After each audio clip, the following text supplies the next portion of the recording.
Hi everyone, my name is Julie. This is Keep Calm with Books and Coffee. I talk about books on this channel, mainly books about magic, and if you want to see more of that, you can hit the subscribe button down below. But today we are going to be doing my 25 in 25 bingo board from Brie at Four Paws in a Book. Hello everybody. So I wasn't planning on doing 25 and 25 this year. I was planning on maybe reducing it down to 20. I wasn't sure how I wanted to approach it because this past year I only read about half. I mean, spoilers, but I only read about half of the 24 and 24. And I was like, I don't read quite as many books as some people. Maybe I should reduce it down. But then when Brie came out with this bingo board, I was like, okay, this is going to give me some direction. And who doesn't love a bingo board? Not me. I love a bingo board. I have a whole TBR game based on a bingo board.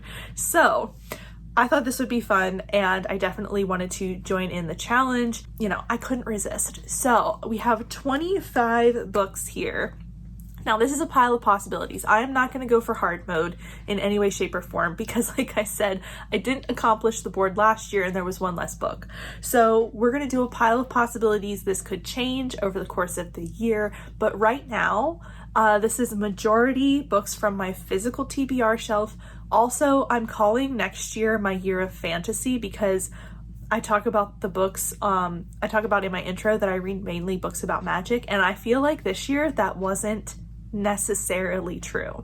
So next year we're calling this the year of fantasy, so I have chosen as many fantasy sci-fi books as I can for this challenge. So right off the bat, the first prompt is a book that was published in 2025. So I don't have this here yet, but I am going to have my hands on this as soon as possible. It's Faithbreaker from Hannah Kaner because this is the third and final book in the Godkiller trilogy, which is one of my favorite ongoing series right now. Godkiller was in my top books of 2023, and you can bet the 2024 best books is going to contain Sunbringer. I'm just giving you all the spoilers in this video.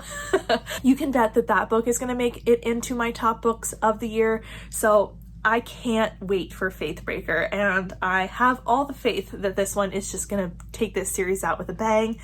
I'm so excited for it, and it's like my most anticipated thing right now. So I had to put this in this square. The next prompt is one word title, and for this I didn't end up choosing, I don't think, a sci-fi fantasy. This is a horror book, and it is Horror Store by Grady Hendrix, and this is my last book by Grady Hendrix on my shelves. I have disliked the two books that I have read from him this past year, so this is his like last chance. I have decided that I'm not gonna like pre-order any more of his books, and they're gonna come from the library, but this is kind of a last chance for him to redeem himself and get back in my, like, I'm gonna actually seek out his books. So we'll see, but I've heard good things about this one, and I'm hoping to like tandem read this with the audio, so we'll see. But this is a little bit of a last chance book for him. Next up is a book that involves travel, and for this I've chosen Black Sun by Rebecca Roanhorse. I know this involves travel because I have read about 15% of this book in the past, and while I was enjoying it, I lost access to the audiobook and then I didn't go back to it. Like I never did. So this is a priority for next year because I know the trilogy is now complete and I really want to check it out. But this is one that I want to, again, tandem read because I believe part of my reason I didn't finish the book was that I was getting really confused about all the characters. So my next step is to read it together. Then we have a book that has a number in the title, and for this I am choosing The Atlas 6 by Olivia Blake. I can't believe I haven't tried an Olivia Blake book before now. I have two on my shelves, this and one of her newer books, and since I got into dark academia last year, I'm really interested to try this. We're also a little bit distanced from some of the hype now that the series is over, so I feel like I can go in with a little lowered expectations, but I'm not sure if this one's gonna work for me, but I am excited to give it a try. Then we have a cover by, and for this, it's a little bit of a stretch, but it is The Phoenix Keeper by S.A. McLean, and this is a stretch because I didn't know what this cover looked like before I got it, but I didn't know anything about the book. Because Illumicrate, I knew it was going to be pretty because Illumicrate was sending it to me, so it's a bit of a cover buy. It's probably as close as I have in my possession, so this is my cover buy. Plus, like, I mean, sprayed edges buy is also like a real thing, and I knew this was going to have pretty sprayed edges, so that's another thing that I got roped in with that wasn't a description.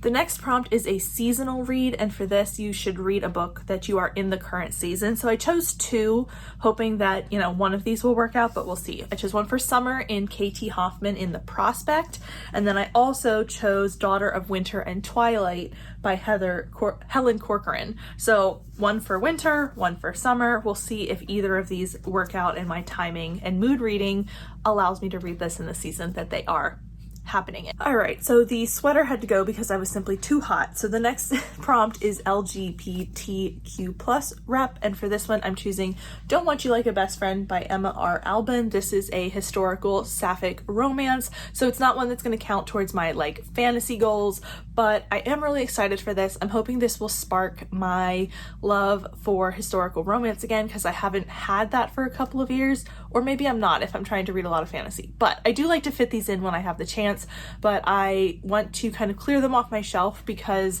I'm finding that the historical romance that I'm picking up, I don't really want to buy them. What I usually want to do is like read them from my library, so, and then purchase them if I enjoy them. So I'm trying to hopefully clear these off of my shelf in 2025, because we're just literally throwing things at the wall in 2025 and hoping it all sticks. Next up is favorite author's new release, and for this I'm choosing The Listeners by Maggie Stiefvater. Not only do I love Maggie Stiefvater because she wrote The Raven Cycle, which I absolutely adore, but also this book sounds really interesting. So I'm excited to see. I believe this is her first adult release, so I'm interested to see how she makes the transition, and I've just been anticipating a new book from her for quite a while now, so this is my pick for that one. Then we have hyped book, and for this I'm choosing When the Moon Hatched by Sarah A. Parker. Yes, I did already do my final haul of the year, and yes, I did already pick up a book. But this is so hyped right now. If I do read this before the end of the year, which I kind of don't think is going to happen at this point, as much as I want to, it's large. I haven't been reading very much, but I'm hoping that I can read this like in January. But yeah, so if not this one, another hyped book. But I was just so intrigued I had to go pick this up, and I feel like that is like the definition of hyped. So if I would read this before the end of the year, or, you know, whatever, I will replace this, but I kind of think this might make it into 2025. The next prompt is color of the year, and I haven't quite decided what I wanted to do for this yet. I want to see what the Goodreads color of the year is before deciding. I didn't love the Pantone one. I did like, Brie has some resources in the information about her prompts that directs you to other sites that have a color of the year, and I might choose one of those, but I just didn't quite settle on what I want to do yet, and they aren't all out yet, so this is TBD. Next up is POC author, and for this I'm choosing The Obelisk Gate by N.K. Jemisin. I really want to continue this series next year and read it as quickly as possible, just so I don't forget anything. So since I finished the 5th season, I kept thinking of The Stone Sky, but that's the 3rd book. Since I finished the 5th season in December, I'm hoping to continue this in January, so this will be a pretty quick turnaround if I stick to my goals. The next prompt is novella, and this is basically going to be whatever Wayward Children book is next, because I might get to one of these before the end of the year and I might not. We shall see where I land. Across the Green Grass Fields is the next book in the series for me at this time, but we'll see if that's, you know, what I end the year on. Then we have 5-star prediction, and I've chosen Nettle and Bone by T. Kingfisher.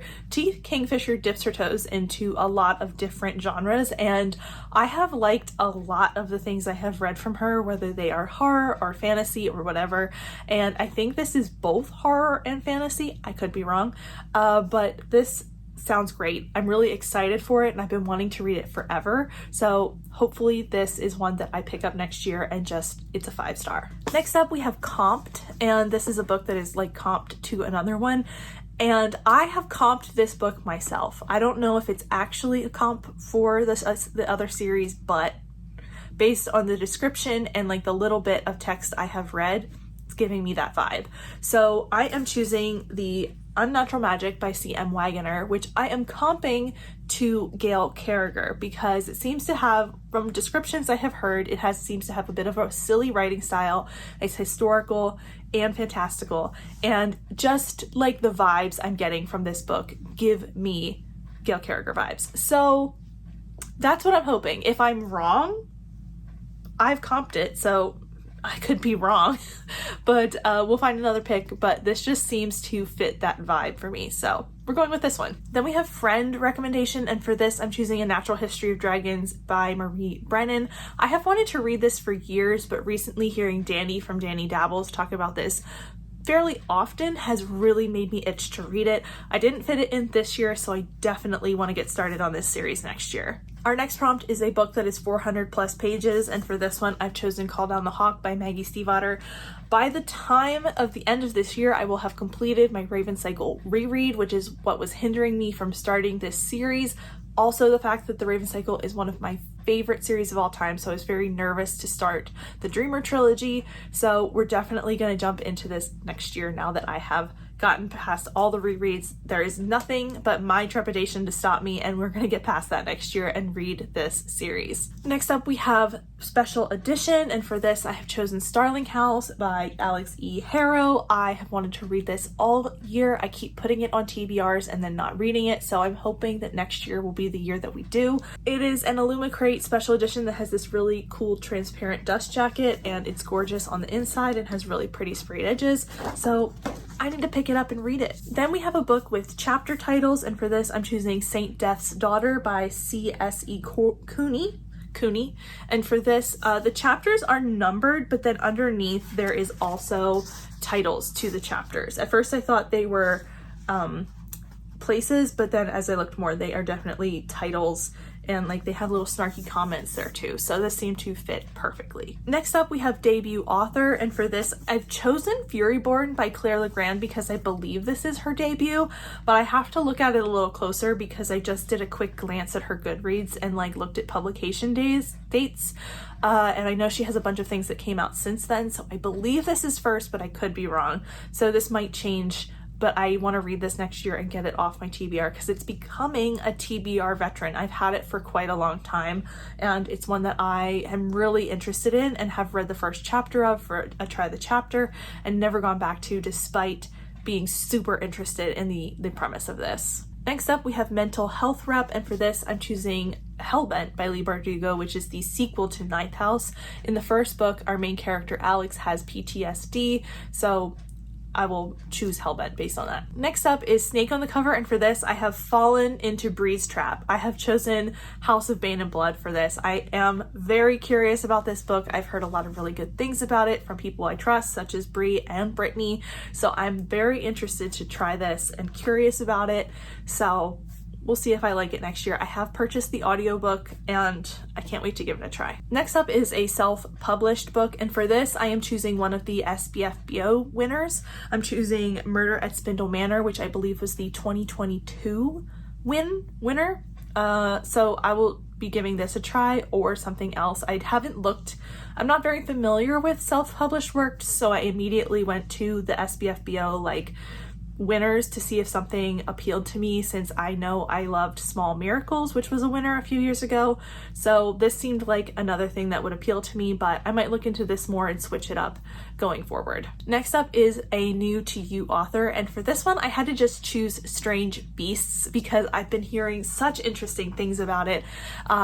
Again, Danny is coming up in this video because I heard her talk about this so much recently, and it has so many buzzwords for me in it, so I definitely want to check this one out. Then we have TBR Vet, and I am choosing the oldest book on my physical TBR, In the Tiger's Daughter by Kay Arsenault Rivera. I was really hoping to get to this book before the end of 2023, and I don't believe it's going to happen at this point. It's just such a chunky book, and I have been meaning to, and it just hasn't happened. So we're going to put it on this challenge for 2024 and hope once again that we get there. And then the last prompt is from another challenge, and I have a couple of challenges picked out already that I'm going to do, such as Rainy's series challenge and my local bookstores 2025 challenge. So I'm not sure, I'm kind of leaving this one open to see what might fit here or what might else be on those challenges that I'll want to put in here, but I'm kind of leaving this one up in the air since I'm still picking challenges for 2025. Like I said, we are just literally making all the goals and then seeing what sticks in 2025. Anyway, that is all of the challenges for the 25 in 25. I will have Bree's announcement video linked down below for you to check out her channel as well as the announcement. I am really excited for this, and thank you, Bree, so much for giving me direction with this type of challenge in the coming year, because like I said, I really wasn't sure where I was going to go with it, and I'm excited to have choices and a bingo board to complete. But that is it for me today. If you have any thoughts or feelings or want to share anything about the books that I talked about today, please let me know down below. And if you aren't feeling chatty, just leave me a dog emoji for Bree, since her channel is 4 paws and a book. And that is it for me today. Thank you so much for watching, and I will see you next time. Bye!